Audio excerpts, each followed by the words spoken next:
Ya, Bismillahirrahmanirrahim. Assalamualaikum warahmatullahi wabarakatuh. Kami dari kelompok 9 akan menyampaikan website kami yang berjudul website Bimbel Ganesha. Next. Kami akan memperkenalkan anggota kelompok 9, ada Diki Mamil Mutakin, dan saya sendiri Fadil Firdaus Muhammad, Irwan Darmawan, Mora Windiana Febrianti, dan Nadia Hanifah Muhammad. Selanjutnya akan dijelaskan oleh Diki Mamil. Waktu dan tempat kami persilahkan.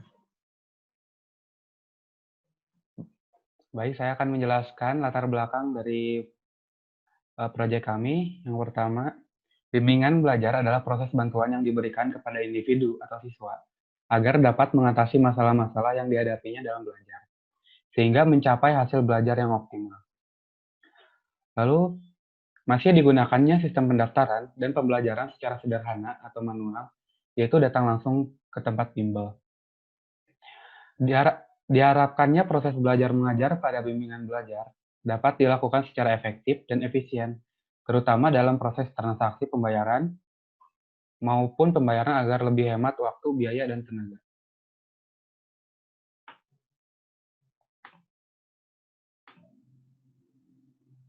Selanjutnya permasalahan. Permasalahan yang dihadapi dalam proyek kami, yang pertama, informasi. Susahnya memperoleh informasi yang berkaitan dengan penerimaan siswa baru, dan informasi umum mengenai bimbingan belajar. Selanjutnya pengolahan data, di mana pengolahan data siswa dan laporan keuangan masih dilakukan secara manual, sehingga sering hilang atau rusak. Selanjutnya pendaftaran. Pendaftaran masih dilakukan secara manual dengan mengisi formulir.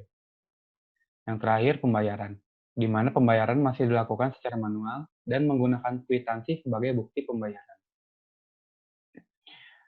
Lalu selanjutnya sistem berjalan. Yang pertama proses pendaftaran, di mana calon siswa datang langsung ke bimbingan dan konsultasi belajar Ganesha Knowledge.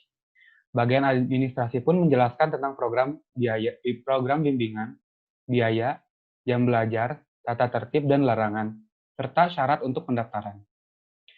Calon siswa yang ingin mendaftar bimbingan akan diberikan formulir pendaftaran untuk mengisi data diri dan menyerahkan pas foto 3x4 sebanyak 2 kepada administrasi sebagai syarat pendaftaran. Setelah diisi, formulir tersebut dikembalikan ke bagian administrasi. Administrasi akan menempel satu pas foto di formulir pendaftaran, memeriksa dan menandatangani formulir. Setelah ditandatangani, formulir pendaftaran dan satu pas foto akan diarsipkan sebagai bukti pembayaran. Yang kedua yaitu proses pembayaran.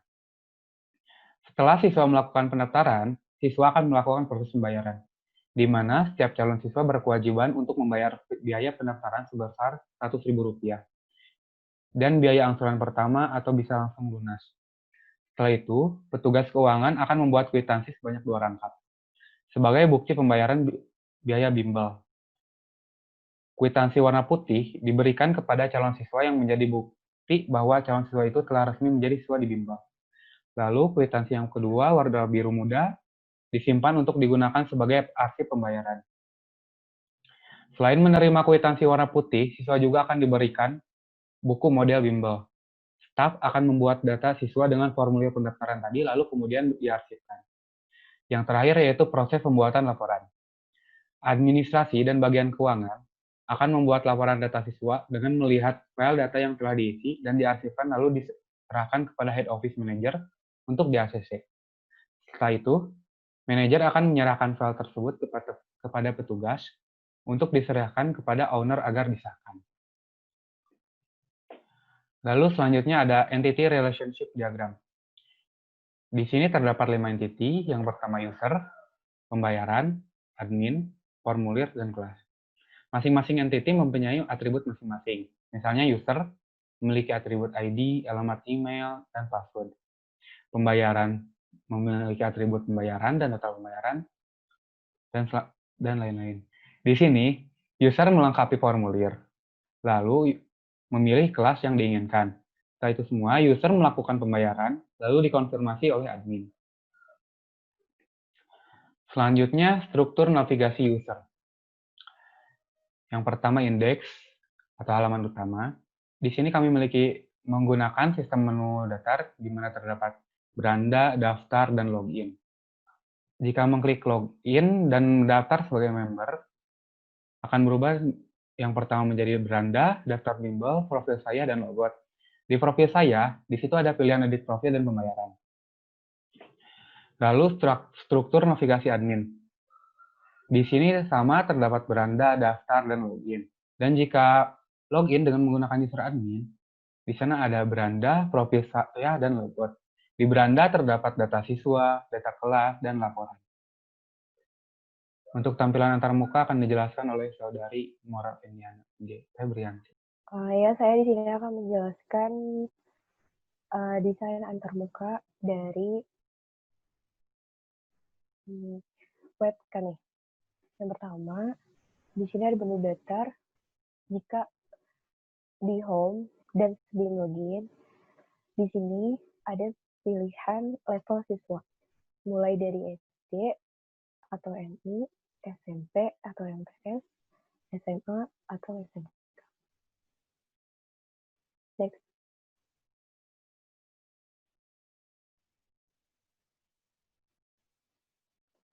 Di sini ada daftar akun dan login akun. Yang pertama, di daftar akun akan ada pengisian nama lengkap, alamat tinggal, alamat email, password, dan ulangi password. Di menu login akun, ada email dan password. Jika ingin mendaftar, harus isi daftar akun tersebut. Barulah bisa login ke akun. Next.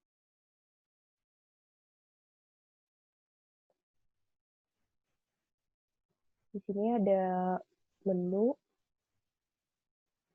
sesudah login, yaitu sama kepada menu sebelum login.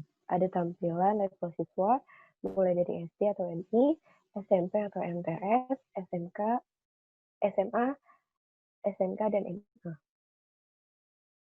Next.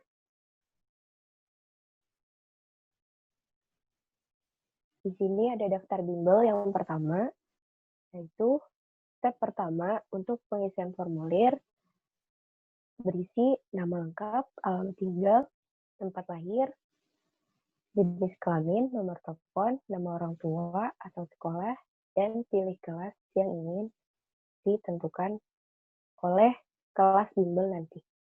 Dan masukkan foto siswa yang sudah ditentukan. Next.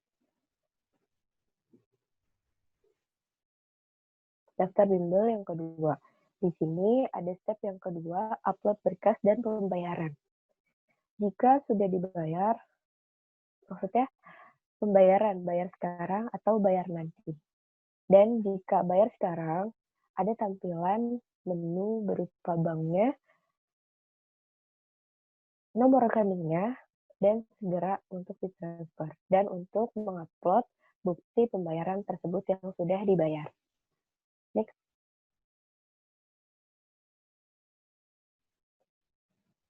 Di sini ada tampilan profil saya. Jika sudah mendaftar dan sudah membayar, di sini ada menu profil siswa yang sudah membayar. Contohnya di Imamil Mutakin dengan emailnya dan jadi anggota sejak kapan dia sudah membayar. Next.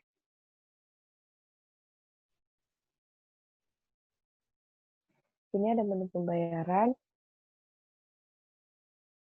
ada nama siswa, pembayaran, bayarnya berapa, tanggal postingnya, jumlah bayarnya, dan keterangan pintor, lunas atau tidak. Di sini bisa yang namanya admin mengubah si siswa ini sudah bayar atau belum. Dan ada menu ubah profil. Selanjutnya dijelaskan oleh saudari Nadia. Tempat dan waktu dipersilahkan.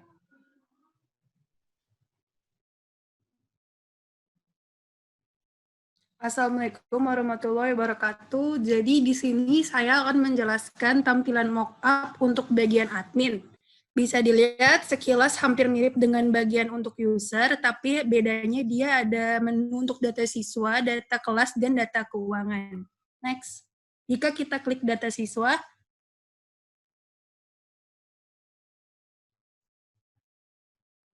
nah, jika kita mengklik data siswa, maka akan muncul di sini. Di sini ada data siswa yang tertera berdasarkan formulir yang tadi diisi pada pertama kali jika user daftar. Next. Dan ini adalah data kelas, di mana data kelasnya bisa dilihat ada dari kelas 1 SD sampai SMK. Di sini data kelas ini menjelaskan tanggal dibuat dan jumlah siswa yang ada di dalam kelas tersebut. Next. Dan di sini adalah laporan keuangan. Selain user yang memiliki riwayat pembayaran, admin pun juga memiliki riwayat pembayaran yang sama seperti user agar lebih memudahkan dalam membuat laporan keuangan. Next, selanjutnya akan dijelaskan oleh Irwan Darmawan. Ya baik, Assalamualaikum warahmatullahi wabarakatuh. Saya di sini akan menjelaskan untuk melanjutkan yang sudah dijelaskan oleh Nadia Hanifah Muhammad. Di sini ada pengujian form login admin, yaitu ada 5 pengujian. Yang pertama di sini user dan password tidak diisi, kemudian klik tombol login, username kosong dan password juga kosong, sistem menolak dan menampilkan pesan. Dan yang kedua, mengetikkan username dan password tidak diisi, kemudian klik login, username-nya terisi dan password-nya kosong. Sistem menolak dan menampilkan pesan. Yang ketiga itu mengetikkan password dan user tidak diisi, kemudian klik login, username kosong, password terisi, dan sistem menolak menampilkan pesan. Yang keempat, mengetikkan user dan password tidak sesuai dengan klik login, username terisi, password pun terisi, sistem menolak dan menampilkan pesan sesuai harapan.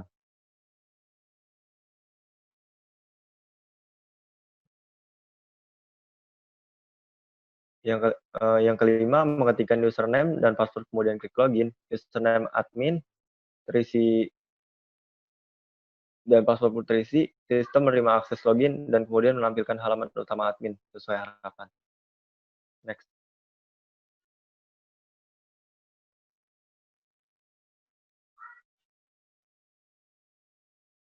Di sini ada pengujian forum login member. Sama kayak tadi, username dan password tidak diisi, kemudian klik tombol login, sistem menolak dan menampilkan pesan. Dan kayak tadi dan kayak forum sebelumnya, mengetikkan user dan password kemudian klik login, sistem mengakses login dan kemudian menampilkan halaman utama member sesuai harapan. Next.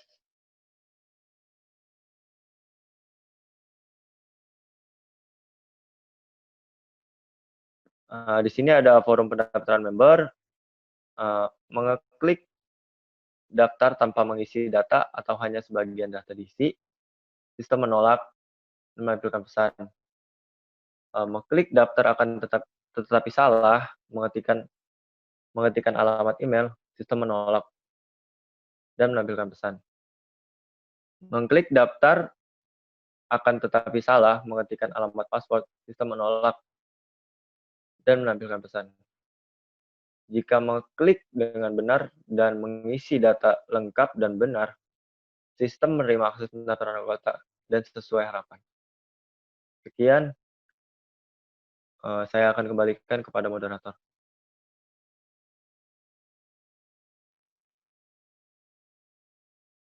Kesimpulan. 1. Sistem yang dibangun dalam sistem ini bersifat dinamis sehingga data-data dapat dilengkapi atau diupdate.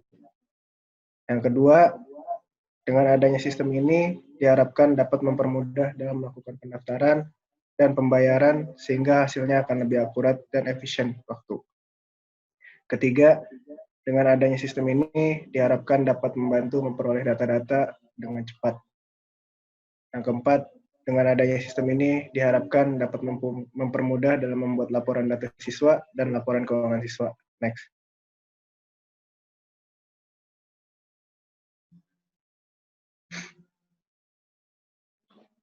Saran. Saran yang dibuat adalah penulis berharap program sistem informasi pendaftaran siswa baru ini dapat bermanfaat bagi semua pihak dan dapat membantu meningkatkan kualitas pendaftaran siswa bimbel.